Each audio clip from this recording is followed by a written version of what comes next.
298 பேருடன் உக்ரைனில் நொறுங்கி விழுந்த மலேசிய விமானம் ஏவுகணை மூலம் வீழ்த்தப்பட்டதாக தகவல்கள் வெளியாகியுள்ளன.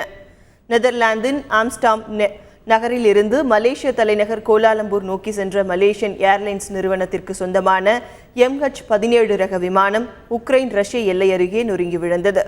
விமானத்தில் பயணம் செய்த 23 அமெரிக்கர்கள் உள்பட 298 பேரும் உயிரிழந்தனர். மலேசிய விமானம் நொறுங்கி விழுந்த சம்பவம் குறித்து விசாரணைக்கு உத்தரவிட்டுள்ள உக்ரைன் அதிபர் நெதர்லாந்தின் உதவியை கோரியுள்ளார்.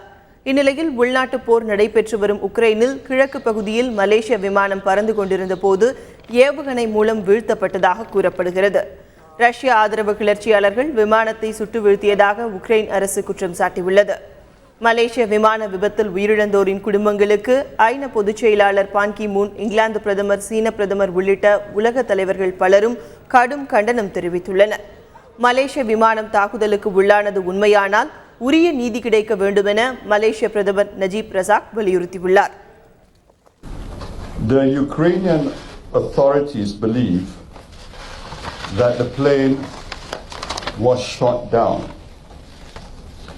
At this stage, however, Malaysia is unable to verify the cause of this tragedy.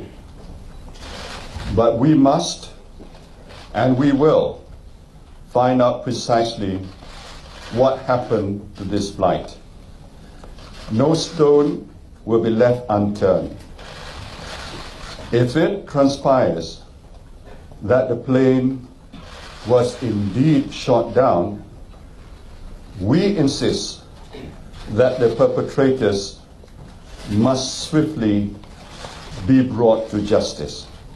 Malaysian விமானம் நொறுங்கி விழுந்தது திட்டமிட்டு நிகழ்த்தப்பட்ட சதி என்று அமெரிக்கா தெரிவித்துள்ளது. இது தொடர்பாக உக்ரைனுக்கு தேவையான உதவிகளை செய்ய தயாராக இருப்பதாக அமெரிக்க அதிபர் ஒபாமா தெரிவித்துள்ளார். மலேசிய விமான விபத்து குறித்து விவாதிக்க ஐநா பாதுகாப்பு கவுன்சில் இன்று அவசரமாக கூடுகிறது.